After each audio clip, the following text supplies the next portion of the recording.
This story comes from Sarah, who drove for Postmates in Denver for 2 years before this happened.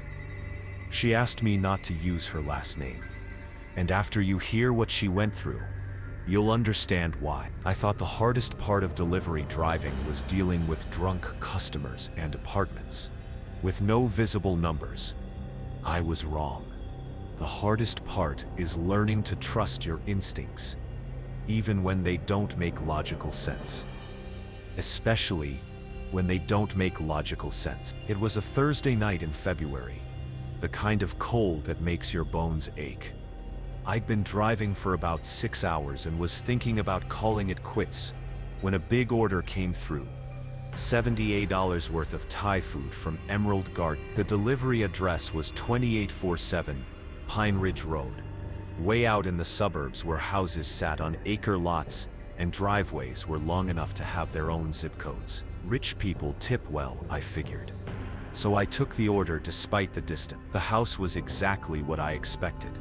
A massive colonial, with perfect landscaping, and more bedrooms than anyone could possibly need. What I didn't expect was how dark it was. Not just the house, but the entire street, like someone had painted over all the streetlight. I parked in the circular driveway and gathered the 4 bags of food. As I walked to the front door, motion sensors triggered security lights that were so bright they made me squint. But somehow they didn't seem to push back the darkness beyond their reach. The front door was solid oak with a brass knocker shaped like a lion's head. I pressed the doorbell and heard it chime somewhere deep inside the house.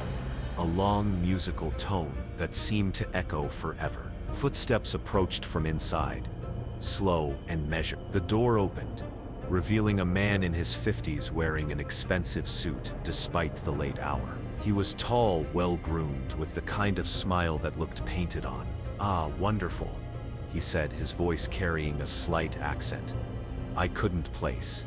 "Right on time. Please, come in. I can just hand it to you here," I replied, lifting the bags. "That'll be 78 even." His smile widened, revealing teeth that were too white, too perfect. "Nonsense. It's freezing out there. Come in, come in." I insisted. Something about his insistence made me uncomfortable, but the wind was picking up and I could feel snow starting to fall. I stepped into the foyer, which was bigger than my entire apartment. The inside of the house was warm but oddly quiet. No television sounds, no music, no signs of life beyond the man who'd answered the door. The walls were covered with artwork, paintings, mostly all featuring the same subject: people delivering things. A mailman handing over an envelope, a florist presenting a bouquet, a pizza delivery girl smiling as she held out a box, and they were all looking directly at me. "Beautiful, aren't they?" the man said, noticing my attention. "I'm something of a collector." "Collector of what?" I asked, though I was already starting to suspect the answer. "Moments," he replied. "Special moments. The instant when one person provides something essential to another. The exchange. The connection." He gestured to a painting of a UPS driver holding a package. The detail was incredible. Every wrinkle in the uniform, every reflection in the driver's sunglasses. But something about the driver's expression bothered me. He looked empty, like he was sleepwalking. "You're an artist?" I asked, trying to keep the conversation normal.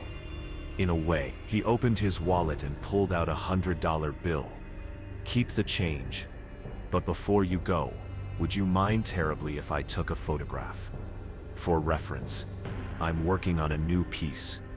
Every instinct I had was screaming at me to leave. But $22 is $22, and I had student loans to pay. "I guess that's okay," I said. He produced a camera from seemingly nowhere, an old-fashioned film camera that looked like it belonged in a museum.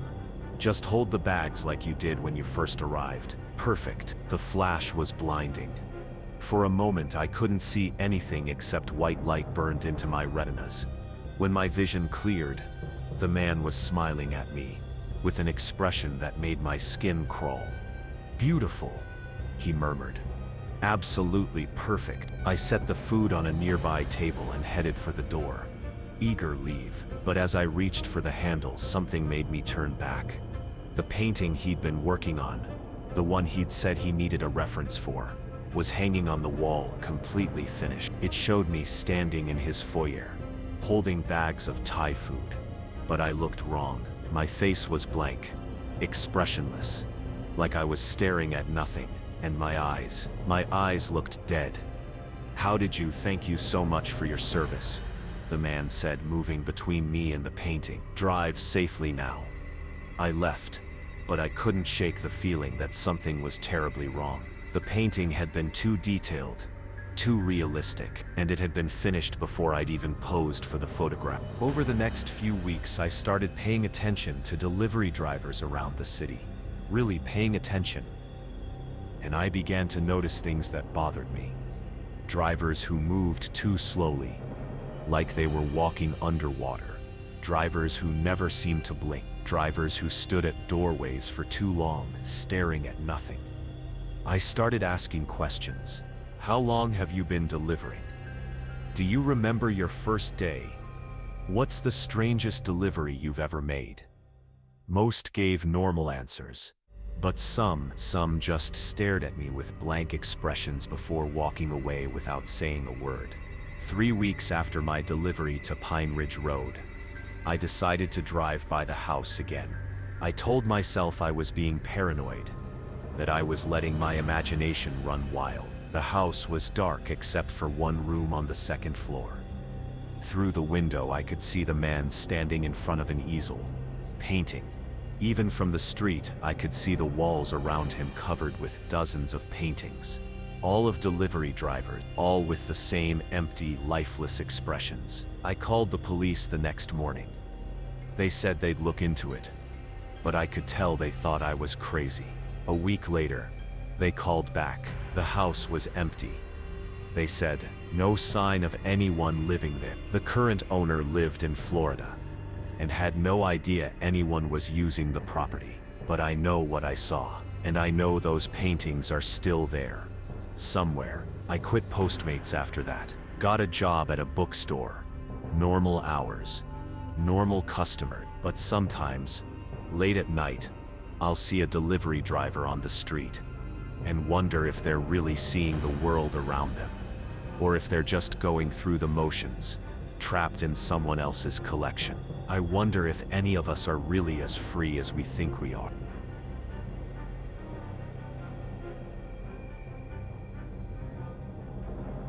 My name is Marcus, and I've been delivering for GrubDash for 3 years. I thought I'd seen everything. Drunk college students, sketchy neighborhoods, customers who answered the door in their underwear. But nothing prepared me for apartment 4B at 27 Holloway Street. It started on a Tuesday night in October. Rain pounded the city like bullets, and most drivers had called it quits by 11 p.m. Not me. The surge pricing was too good to pass up, and rent was due in 2 days.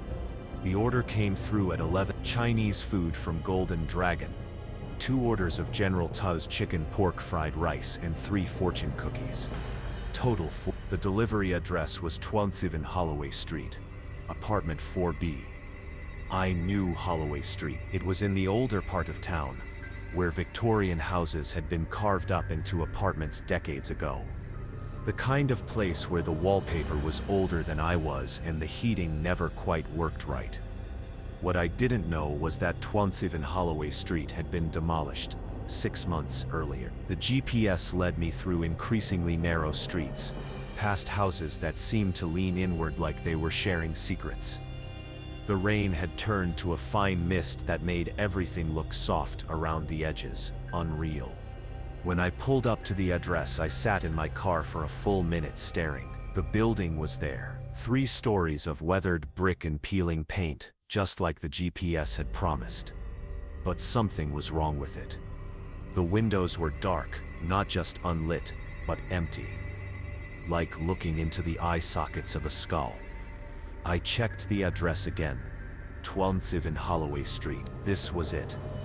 My phone buzzed with a text from the customer. 4B. Come up.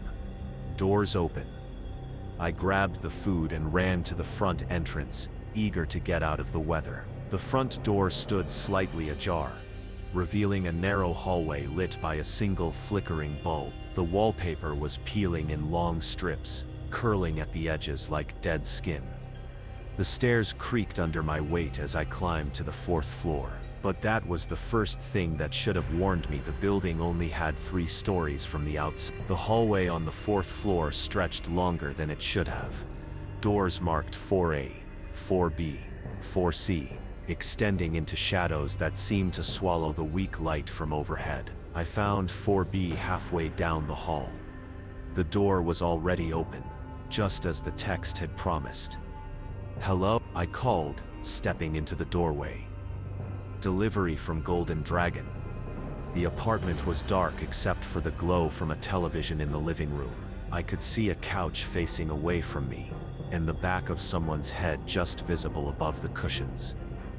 "Just set it on the table," came a voice. A woman's voice, but distant, like she was speaking from the bottom of a well. I stepped inside, looking for a light switch. The smell hit me immediately, not just the mustiness you'd expect from an old building, but something else, something sweet and cloying like flowers left too long in water.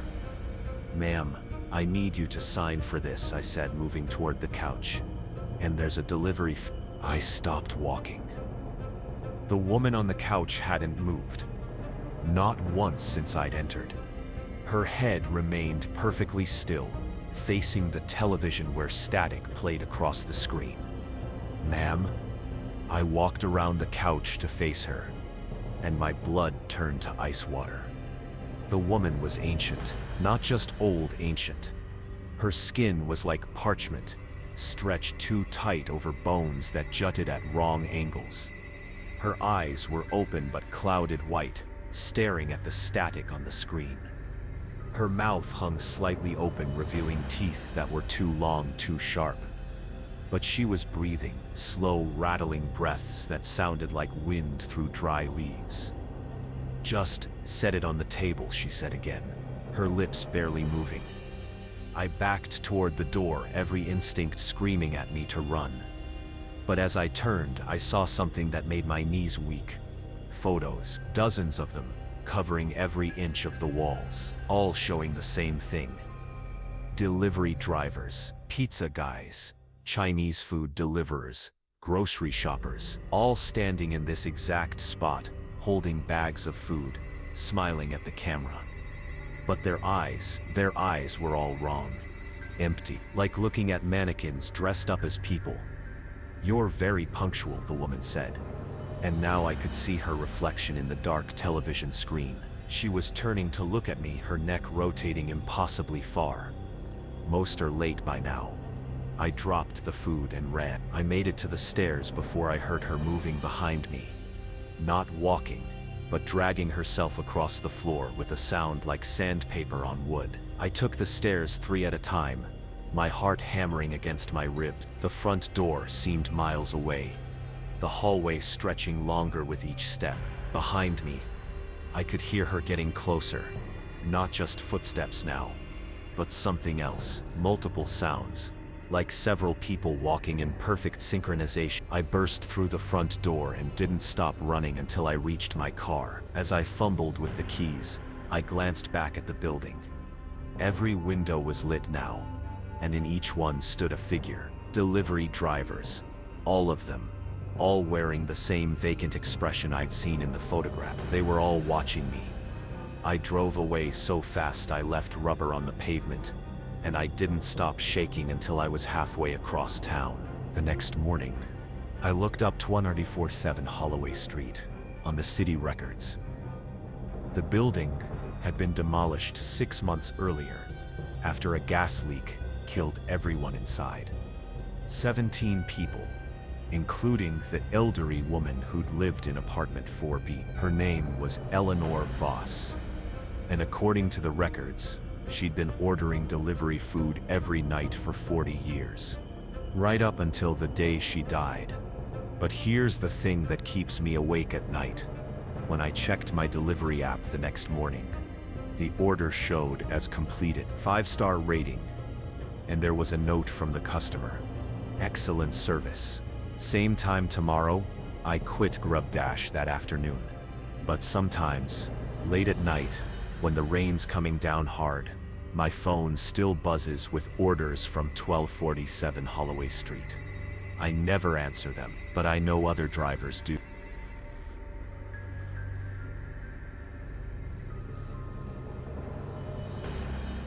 This final story comes from Jake, a driver for DoorDash who worked the late shift in Portland. What happened to him changed how I think about the nature of reality itself. Some deliveries you never forget, not because they're scary or weird, but because they change something fundamental about how you see the world. This was one of those deliveries. It was my last night driving for DoorDash. I'd gotten a job at a tech company and was finally leaving the gig economy behind. One more shift, I told myself. One last night of dealing with drunk college kids and passive-aggressive notes about finding apartment numbers. The order came in at 2:17 a.m. from a place called Midnight Diner. I'd never heard of it, which was weird because I thought I knew every restaurant in my delivery zone. The address was 4455 Morrison Street, way out on the edge of town where the suburbs gave way to farmland. The order was simple. 1 cup of coffee, black. No food, no pastries, just coffee. The delivery fee was $15, which seemed excessive for a single cup of coffee. But the customer had added a $50 tip. $65 for delivering 1 cup of coffee. I wasn't about to ask questions. Midnight Diner was in a part of town I'd never been to, down streets that weren't on my usual GPS maps. I had to switch to a different navigation app to find it. And even then, the directions seemed to lead me in circles. When I finally found Morrison Street, it was more of a dirt road than an actual street. No streetlights, no sidewalks, just a narrow lane cutting through tall grass and scattered trees. My headlights carved a tunnel through the darkness as I drove deeper into what felt like the middle of nowhere. 4455 Morrison Street turned out to be a small, standalone building that looked like it had been transplanted from the night. Neon signs in the windows advertised coffee and open 24 hours, but the parking lot was empty except for my car. I walked to the entrance, expecting to find it locked despite the neon signs, but the door opened with a soft chime, revealing a classic American diner. Red vinyl booths, black and white checkered floor, a long counter with rotating stools, and absolutely no one inside. "Hello, I'm here for the DoorDash pickup." A woman emerged from what I assumed was the kitchen. She was middle-aged, wearing a classic diner uniform, complete with a paper hat. Her name tag read Dolores. "You must be Jake," she said, smiling warmly. Right on time. I hadn't told her my name. It wasn't on the order, and I hadn't introduced myself. But before I could ask how she knew, she was handing me a to-go cup with a lid. "1 black coffee," she said. Still hot. The cup was warm in my hands, and I could smell the coffee through the lid. Rich, strong, better than anything I'd ever smelled from a diner. "That'll be..." I started. "Already paid for," Dolores said, including a very generous tip. "You're a good driver, Jake. Always on time, always polite. That's rare these days." Again, she seemed to know more about me than she should have. I'd been delivering for 2 years, but I'd never been to this diner before. I was sure of it. "Have we met?" I asked. Her smile faded slightly. "Not exactly. But I know all the drivers who make deliveries out here. You're special, Jake. Different from the others." "Different how?" "You still see things clearly. Most people, they get caught up in the routine. They stop noticing the details. But you..." She studied my face with an intensity that made me uncomfortable. "You still ask questions." I wanted to ask what she meant, but something about her expression warned me off. Instead, I focused on the practical. "The delivery address is just down the road." Dolores's expression grew sad. "Oh, honey, you're not delivering to an address. You're delivering to a person." And she's been waiting for you for a very long time." Before I could ask what she meant, the diner's lights flickered. For just a moment, I could have sworn I saw other people in the booths. Customers, other staff, a full restaurant. But when the lights steadied, we were alone again. "You should get going," Dolores said softly. "She doesn't like to be kept waiting." I left the diner feeling more confused than scared. The whole interaction had been weird but not threatening, just off somehow. My GPS directed me further down Morrison Street, past farmhouses and through patches of wood. The road got narrower and more rutted, and I started to worry about my car's suspension. But just as I was considering turning back, I saw lights ahead. A house, small, neat, with warm yellow light spilling from the window. There was an old woman sitting on the front porch in a rocking chair, despite the cold. I parked and walked to the porch, coffee cup in hand. As I got closer, I could see that the woman was incredibly old. Not just elderly, but ancient. Her skin was translucent, like parchment, and her eyes were clouded with cataracts, but she was smiling. "Jake," she said, her voice barely above a whisper. "Finally, ma'am. I have your coffee delivery." She gestured to a small table beside her chair. "Just set it there, dear, and sit with me for a moment. It's been so long since I've had company." Something about her voice, about the way she said my name, made it impossible to refuse. I set the coffee on the table and sat in the chair beside her. "Do you know why you're here, Jake?" she asked. "To deliver coffee?" She laughed, a sound like wind chimes. "Oh, my dear boy, you're here because tonight is your last delivery. Not just for DoorDash, your last delivery ever." My blood chilled. "What do you mean?" "You're going to die tonight, Jake. Car accident. About 5 miles from here. You'll hit a deer, lose control, and hit a tree. The impact will be instantaneous." I stood up, backing away from her. "That's not funny, lady. I'm leaving." "Sit," she said, and her voice carried a weight that made my legs give out. I found myself back in the chair, unable to move. "I'm not telling you this to frighten you," she continued. "I'm telling you because you have a choice. Everyone gets a choice, but most people never realize it." "What choice?" She reached for the coffee cup with hands that shook with age. "You can accept what's coming, drive away from here, hit that deer, and move on to whatever comes next. Or what? Or you can stay, become part of the route. There are others, Jake. Drivers who chose to stay, who keep delivering to people like me. People who are between things, between life and death, between this world and the next." I thought about the empty diner, about Dolores who seemed to know me. That's what happened to them. They chose purpose over ending, service over rest. She sipped the coffee and sighed with satisfaction. "It's not a bad existence. You help people during their last moments. You bring them what they need most: connection, comfort, a final taste of the world they're leaving behind. And if I refuse, then you drive away and meet your fate 5 miles down the road. No judgment, no punishment. Death is natural, Jake, but service is eternal." I sat there for what felt like hours, though my watch showed only minutes passing. Finally, I asked the question that had been building in my mind. "How do you know about the accident? About me?" Her clouded eyes found mine with startling clarity. "Because I've been waiting for you, Jake. Waiting 67 years for someone to bring me my last cup of coffee. And now that you have, I can finally let go." As she spoke, her form began to fade, becoming translucent like morning mist. But her smile remained bright. "Thank you," she whispered, and then she was gone.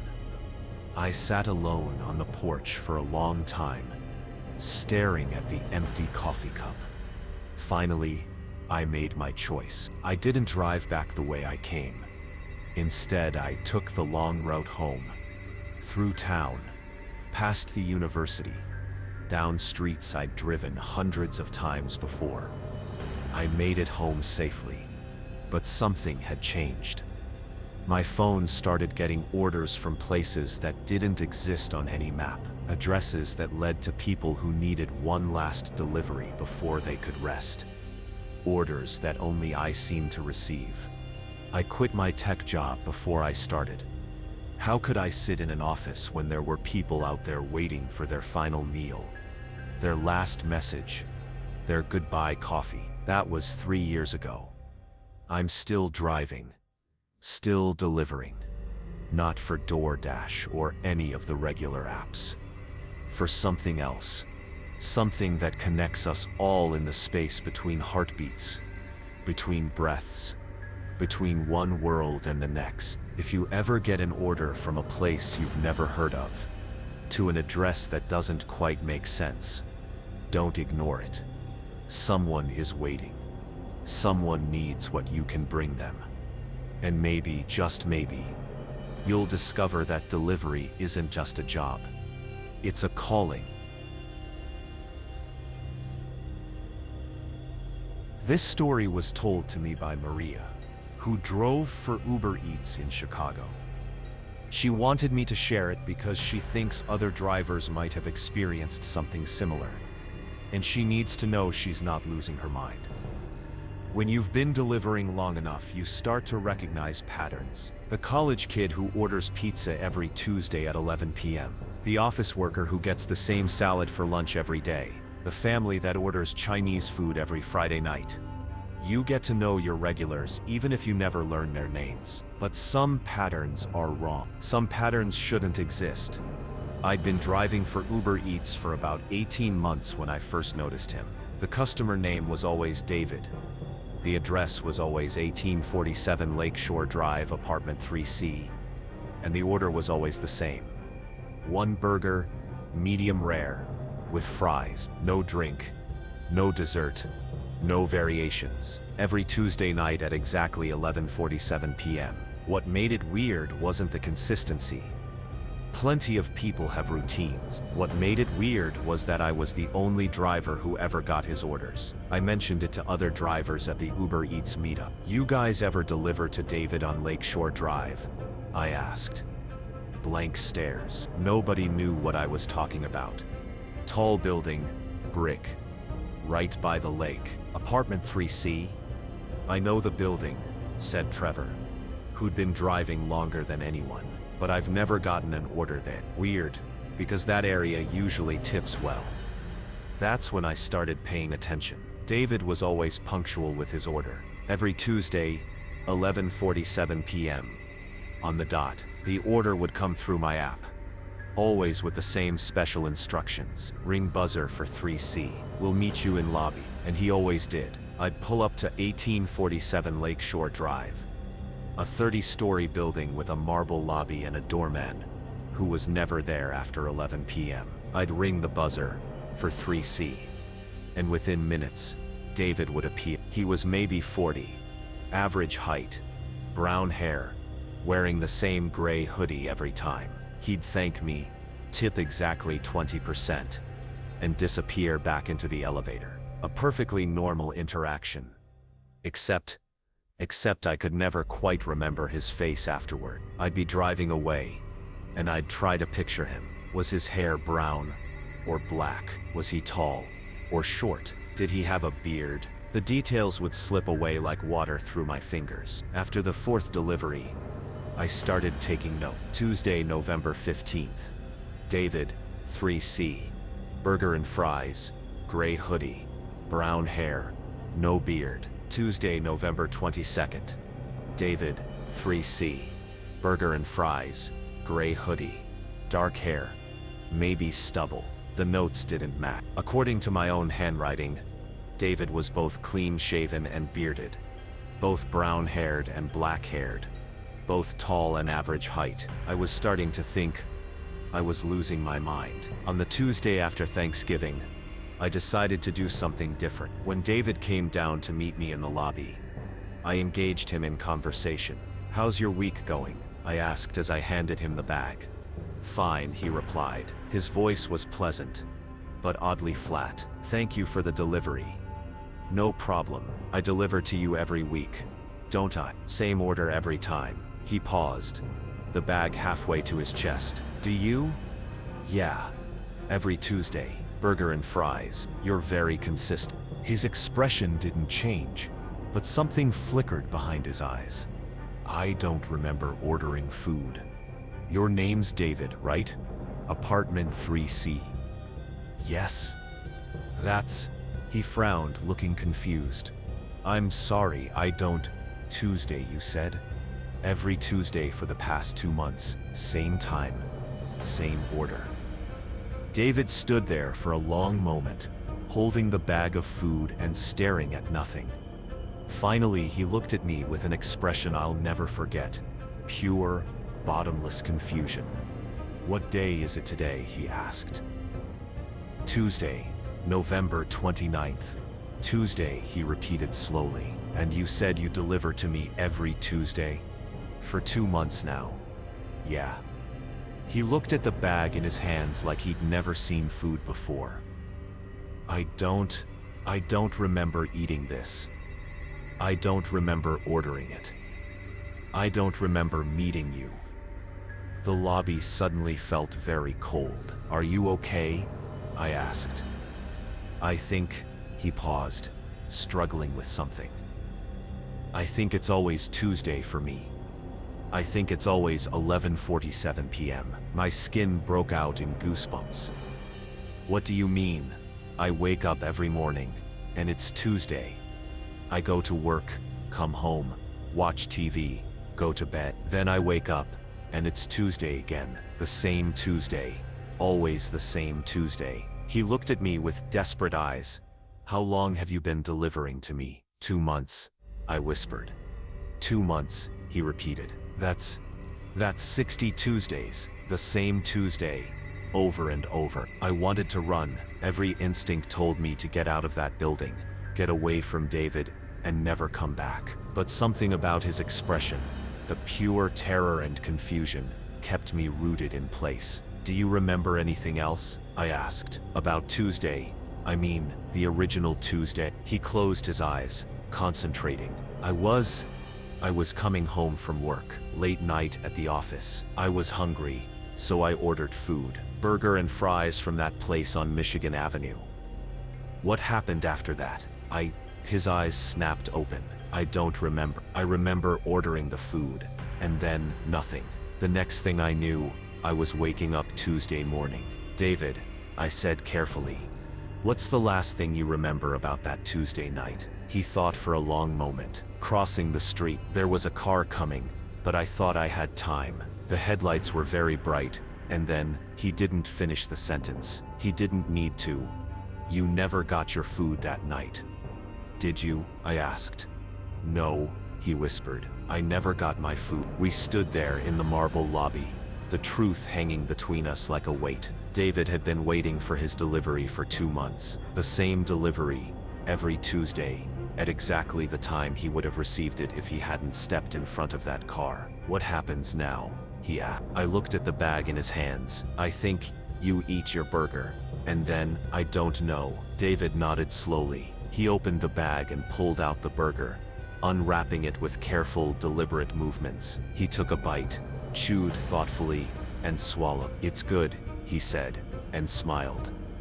The first real expression I'd seen from him. He took another bite, and another. As he ate, something strange happened. He became more solid, more present. The vague, forgettable quality that had surrounded him began to fade. When he finished the last bite, he looked at me with clear, focused eyes. "Thank you," he said, "for bringing me my dinner." "You're welcome. I can go now, can't I?"